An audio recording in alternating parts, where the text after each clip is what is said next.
শুভ দুপুর। চলো আজকের লাঞ্চ মেনুটা তোমাদের সাথে শেয়ার করি। বলা যেতে পারে এক প্রকার সম্পূর্ণ নিরামিষ খাবার দাবার। তো এখানে আছে ভাত, এখানে আজকে সর্ষে, কালো সর্ষে আর শুকনো লঙ্কা দিয়ে থোড় ভেজেছি। এই থোড় ভাজা আর থোড় কাটা এটা কিন্তু জানো তো আমার আম্মা আমাকে শিখিয়েছিল। তো একটু মিষ্টি মিষ্টি করে থোড় ভেজেছি। এখানে করেছি লাউ দিয়ে ধনেপাতা দিয়ে ডাল। লাউটা একটু গলে গেছে, তো লাউ দিয়ে ধনেপাতা দিয়ে হয়েছে ডাল। ডালের সাথে খাওয়ার জন্য পাঁপড় ভাজা, কেটেছি লেবু। ইচ্ছা হচ্ছিল অনেকদিন চিকেন খাই না, তো চিকেন খাবার, চিকেনের দোকান বন্ধ বলে আজ হয়েছে পনির।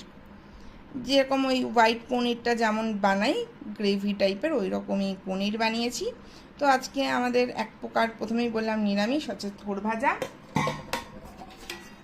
লাউ দিয়ে মুগ ডাল, পাঁপড় ভাজা আর পনিরের তরকারি।